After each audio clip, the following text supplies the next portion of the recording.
Maka dengan cara boikot itu tidak menjadikan Prancis otomatis menjadi miskin, bukan.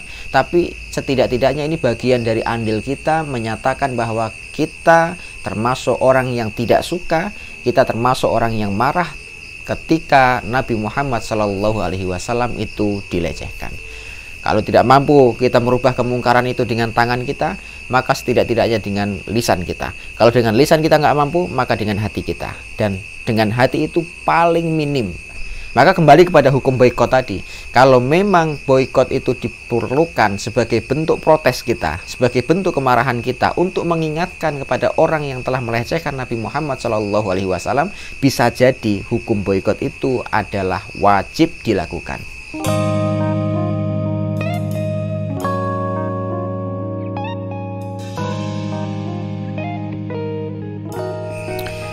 Assalamualaikum warahmatullahi wabarakatuh.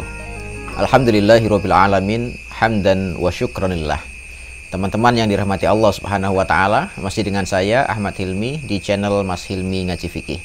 Pada kesempatan video kali ini kita akan membahas tentang hukum boikot terhadap produk-produk Prancis berkenaan tentang penghinaan Presiden Prancis terhadap Nabi Shallallahu Alaihi Wasallam.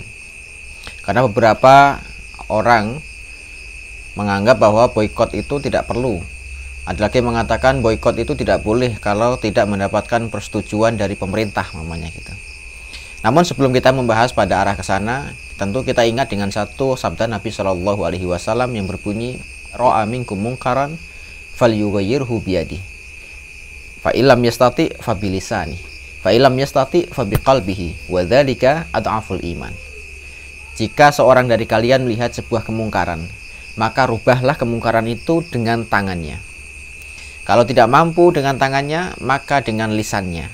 Kalau tidak mampu dengan lisannya, maka rubahlah itu dengan hatinya. Dan itu adalah selemah-lemahnya iman.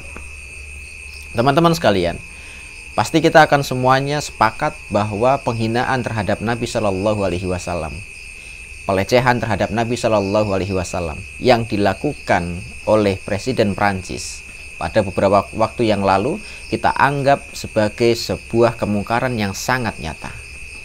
Maka ketika kita sepakat bahwa itu sebuah kemungkaran yang harus kita rubah, maka kita harus merubahnya dengan apa yang bisa kita lakukan. Baik merubahnya itu dengan kekuatan kita, baik merubahnya dengan lisan kita nasihati dia, atau kita merubahnya minimal dengan cara mengingkari bahwa kemungkaran itu kita tidak suka, kemungkaran itu kita tidak sepakat. Maka setidak-tidaknya kita mengingkarinya dengan hati kita. Dan pengingkaran dengan hati itu adalah selemah-lemahnya iman. Di Indonesia sendiri secara khusus dan di negara-negara Timur Tengah secara umum, semuanya banyak yang melakukan boikot terhadap produk-produk yang dikeluarkan oleh negara Prancis. Itu bagian dari sebuah protes, sebuah upaya terhadap pengingkaran terhadap kemungkaran yang dilakukan oleh Presiden Prancis itu sendiri. Maka kalau seandainya kemudian pertanyaannya, boleh nggak melakukan boikot? Boleh. Bahkan beberapa ulama di Indonesia atau beberapa cendekiawan di Indonesia termasuk Dr. Asrorun Ni'am namanya, justru mengatakan boleh, bahkan hukumnya wajib ketika itu memang dipandang perlu untuk mengingatkan Presiden Prancis bahwa apa yang dia lakukan atau perilaku yang dia lakukan itu benar-benar salah dan harus dirubah. Atau setidak-tidaknya dia melakukan permohonan maaf kepada umat Islam sedunia bahwa apa yang dia lakukan itu sangat menyakiti umat Islam karena penghinaan terhadap Nabi Muhammad SAW merupakan kemungkaran yang sangat nyata. Bagaimana tidak? Nabi Muhammad SAW adalah simbol sebuah agama Islam, adalah sebuah syiar Islam. Maka ketika simbol itu dirusak, simbol itu dianggap dilecehkan, maka semua umat Islam akan marah dan akan mengingkari kemungkaran yang sedang dilakukan tersebut. Salah satu pengingkarannya itu yang paling mudah untuk dilakukan tanpa pertumpahan darah, tanpa terjadinya peperangan secara fisik, adalah dengan cara memboikot semua produk-produk yang dikeluarkan oleh Prancis. Bahkan tadi termasuk yang disampaikan juga oleh Kiai Holil Nafis, beliau juga mengatakan perlu untuk melakukan itu seandainya boikot itu diperlukan untuk mengingatkan bahwa Presiden Prancis itu melakukan sebuah kesalahan yang sangat fatal. Nah sekarang pertanyaannya, perlukah atau membuat efekkah perlakuan boykot itu terhadap Perancis sendiri?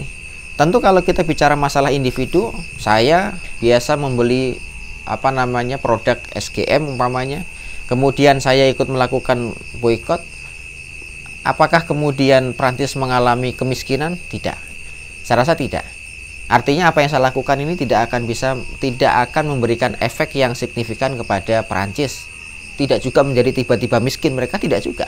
Tapi setidak-tidaknya apa yang kita lakukan ini bagian sebuah ghirah, bagian dari sebuah semangat bahwa kita sedang tidak suka terhadap apa yang dikatakan atau yang dilakukan oleh Presiden Prancis tersebut.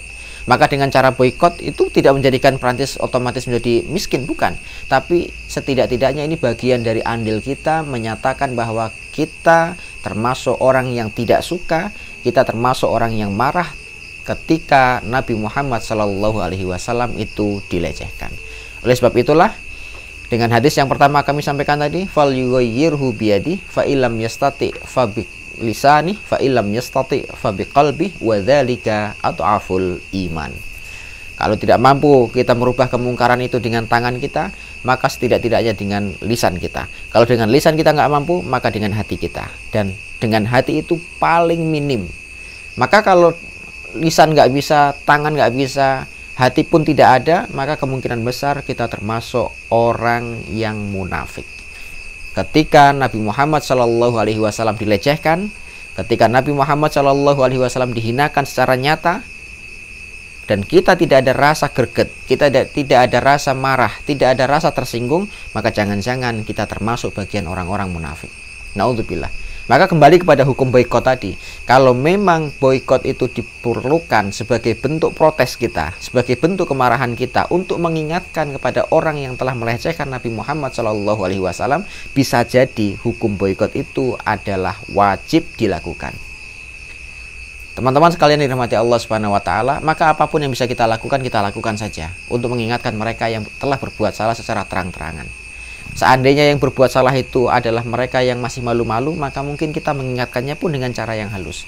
Namun ketika yang melakukan kesalahan itu melakukannya dengan cara terang-terangan, melakukannya dengan cara di depan umum, maka kita pun mengingatkannya dengan cara terang-terangan dan juga di depan umum. Termasuk perbuatan kita boykot terhadap produk-produk Prancis ini, sekali lagi tidak banyak memberikan kontribusi banyak, tapi ini bagian dari sebuah upaya kita ikut andil dalam rangka memuliakan Nabi Muhammad SAW. Kemudian yang terakhir teman-teman sekalian, dalam banyak kesempatan Nabi SAW memang pernah memaafkan orang-orang yang melecehkan beliau dari sisi pribadinya. Beliau memaafkan.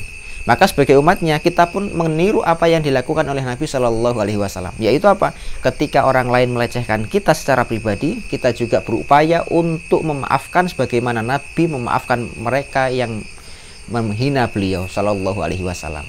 Namun lain halnya ketika yang dilecehkan adalah Nabi Muhammad SAW, dan kita sebagai umatnya, bukan maaf yang hari ini sedang kita upayakan, tapi kita tetap harus mengingatkan bahwa perilaku menghina Nabi SAW adalah menghina agama dan menghina syiar Islam dan simbol-simbol Islam. Demikian yang dapat kami sampaikan. Aku qouli hadza. Assalamualaikum warahmatullahi wabarakatuh.